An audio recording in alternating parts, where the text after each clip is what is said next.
Hello everyone, it's Alex here and welcome to Minecraft 1.6.4. Yep, that's right, we've gone back in time to the old age of Minecraft, where you can find my first survival base, because this is my only survival base ever on Minecraft. Well, in single player at least. I've only ever played Minecraft by myself this once, and this is what I came up with. We have, I'm not going to say beautiful, but it's a house. I think its biggest problem is that it's just 2 bits of wood, jungle log and jungle plank. This bit though, pretty fond of that. I think that's quite cool, so I might keep that or try and change it. As for the interior, beautiful wide window with a pretty gorgeous view, but the rest of the inside, it's a little basic. We have one single picture for decoration, which is not the best, and then floating chests, which is just great. Oh, dungeon loot. Okay, nice. That must have been the last thing. Oh, yeah, that explains this. I thought this was the coolest thing. Dungeon, mossy brick as a path. It's pretty gross, but we might be able to upgrade that and make it look even cooler in the current version of Minecraft. Here we have the mine. It's just a hole in the side of a hill, and there's nothing really down there apart from caves and mine shafts, but I might try and do something new and unique with that. As for the farms, we could probably make it look a bit natural. Oh, how about this? I think I'm going to try and turn this build into an oasis. Since it's a jungle in the middle of a desert, and it's pretty separate from that one, I might try and make this look like a cool tribal outpost, maybe? I think that's a good idea, and it is something neat to roll with. There's a village over there, and the villagers did keep coming over and wandering in, but as for now, that matters not. It is time to begin building, so let's see what I've done so far. So here we have it, the new front of my house. I really like the style I chose for this. The tribal look works wonderfully, blending in with the green of the jungle. However, I do think it is too much orange, since I decided to go with a completely different wood, acacia, which was not actually available back when I played, because I don't think they had the mesa biome in 1.6.4, but I could be completely wrong. Oh no, it wasn't the mesa, it was a savanna. Sorry, I'm getting my Minecraft history mixed up. As of yet, I've done nothing to the farms out the front. However, I am about to begin the time-lapse portion where you can see me fix up the house and add a new area onto the front that I think is a really fun idea. So let's get cracking. And we are off by starting terraforming the side of the house. I had this idea to bring up the ground around and even on top of the building to make it look more part of the jungle biome and more tribal in its sense. Adding to that, here we have a plank rope bridge made of trapdoors, which I had a bit of trouble trying to lay down in the right way, but I thought it would be a neat idea for at night you can give it a click and nothing can come across. I mean, right there I have barely a hole, but we'll add a pit later. So the animals and cacti are now gone as I try and figure out what I want to do to the front of the house. But I give up on that and I start with the new mine entrance beneath the bridge. I thought it would be cool if instead of a normal mine entrance, it was down below, almost like a Zelda dungeon, which I really like the idea of. But it also means that monsters will probably be in this pit, and I'll have to kill them every time I want to go down there. So it's cool, but is it useful? I'm not sure.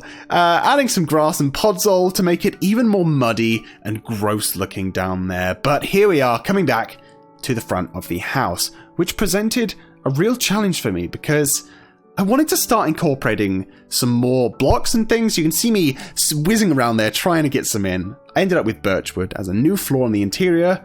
As for doors on the outside, bit of a problem there. I really didn't know what worked well, and then moved on to above the doors to try every other block in the game too, eventually landing on this neat purple decoration block. I think it's glazed terracotta? I can't remember the name. I do apologize. But I decided to go with purple to match my channel and adding the windows to boot, which I think looks good. The orange, green, and purple do look nice together, but I think I do get rid of this pretty quick and go back. But so far, I think this is looking really cool. It's definitely upgraded. It's still using barely any wood. Here you go. You can see me trying out more materials and failing until there, where I decide to go with dark oak logs. I thought this would work for a whole, replacing all the acacia. It didn't look too good, so I got rid of that and ended up with this beam idea at the front. Again, I think this works with the tribal theme. It adds a cool aggressiveness to the build, which I really like. There you go. You can see me bringing the front of the doorway beam over the top to give more of a depth to the build. And I'm just fiddling around with some decorations because I think I'm pretty happy with the front of the house. I like the way it looks. So I guess all that's left now is to work on a new interior. There we go. I'm adding some new grass to the top.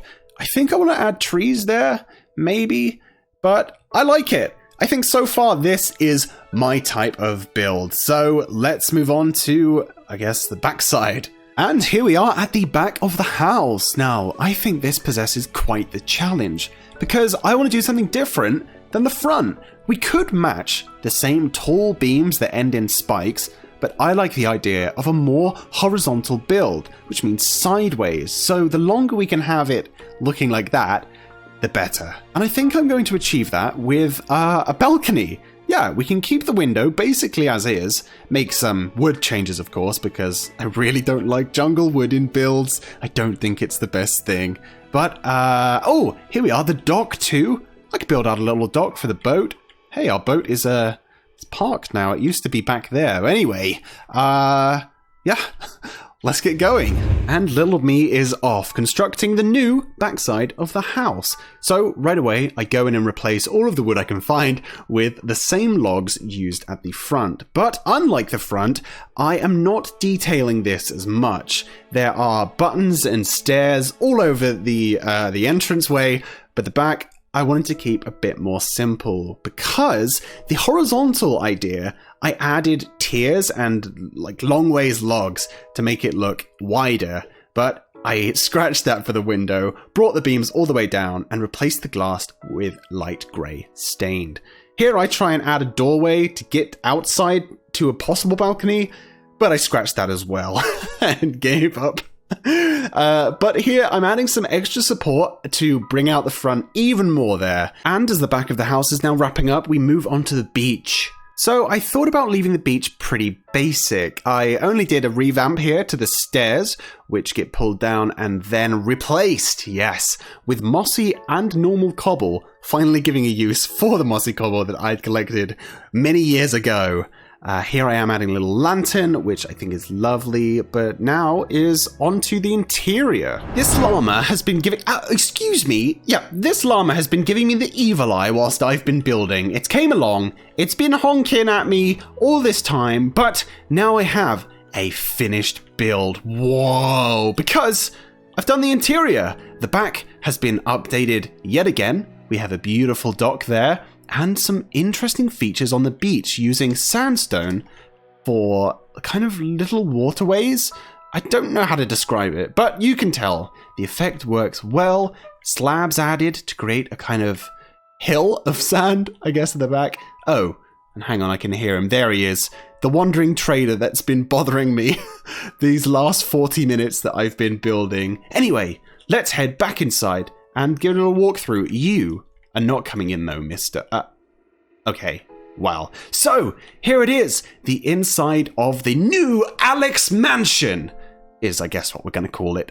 So, I put a bit of thought into this because I wanted it to feel really open. As you can see, there's barely anything in the way, apart from the bed, of course, but it's very minimal. Here is the area for the chests. We've got them all labeled up and down the wall. The ones at the top, they're not openable anyway, and you could barely reach them without jumping, so they're more for decoration. But the floor here, I thought of a cool idea to make each part of the floor as if it was usable for something. So by the bed, we have a nice soft carpet on the floor. Here, the chest, if you're walking around opening stuff, carrying stuff, another nice smooth, it sounds quite good as well. The audio is not too loud, but it's a lot better on the ears. The crafting table in all of its glory. I thought it would be quite nice if it was really easily accessible, not hidden in the floor of the wall. Just here, you can grab it from 3 sides at once, which is perfect for if you're doing stuff in chest, you can bam, bam. Got it. Put a painting up behind here. It is covering the purple stuff, as you could see, because as I had to put the purple bit so far in, I wasn't sure how to get rid of it in here, because it's a different pattern. There you go. You can see that. It's wrong. It's not working right, but with an easy fix of a painting, it's hidden forever from view. The doors also have pressure plates, which is nice because if you're leaving, you don't have to worry about closing them, and if you're coming in, same thing. Close automatically. Really nifty. And over here we have the furnace area, which I added some smithing tables to the floor to create another type of ground that kind of is themed to the area. So we have fireproof, basically, and the furnaces are all accessible right away, and 6 for all of my smelting needs. Next, the jukebox. That's pretty standard. I wasn't sure what to put there, but I ended up with the old classic music player. I don't have any more discs because I deleted them all from my dungeon chest. What? Hang on, Mr. Llama, is your friend around here as well? Where is he? I'm hearing 2, aren't I? Am I going crazy? Am I losing my mind? Probably. Yeah, we'll go with that. And then we have the bed. Ah, beautiful. I really like this back part. I put plant pots on either side, so now the window here, instead of being long like I originally planned, it's nice and square and gives a beautiful view all the way over to the taiga biome. Lovely. Okay, so here is a final look at the house. Now, I didn't think the tribal style would work too well, but I am very proud of it. I think it blends perfectly with the jungle effect that we've got going on to create the nice little oasis kind of outpost that I had originally planned. Then the bridge, which managed to fix itself. The textures just sorted themselves out. They'd broken originally, but now they're fine. But then below, the mine entrance, I didn't bother doing a mine. I don't really need to right now because I'm not playing survival just yet. But the evil pit is extended all the way down to there. And at the end, what's that? A secret Easter egg. I thought it would be cool if it looked like it went down into the desert biome, but there's nothing down there yet either. I could store treasure or what else could you have? Ah, a home for the llamas. Perfect. Just hidden away. In fact, I did forget to do the farms. Oops. Okay, well the llamas can go in the cage. Anyway, heading up on top of the house, you can see I've added some leaves and foliage, and it might be looking a bit weird with the leaves next to the grass, but since I'm never up here, it doesn't really matter too much. Coming down, we have the backside. Ooh, and a little glance inside. Wow. Anyway, at the base, you'll notice the levers. Now, it looks a little strange, but I don't mind it. I think it blends in, kind of, like pipes or sticks. You know, kind of the jungly theme. Kind of. It's a stretch, but they power the lanterns, which light up the house at night. Then we have the stairs down, and of course, the beautiful dock, which is oh, wait a second. Hello? There's the wandering trader. Is down here again, still here, honking away. But yeah, I am a big fan of this. The inside looks lovely, at least to my choices. And then the front, again, which, you know, I'm so proud. I'm glad this worked out wonderfully. Thank you, everybody, for joining me. Please subscribe to see more Minecraft content coming your way very, very shortly. But until then, bye-bye.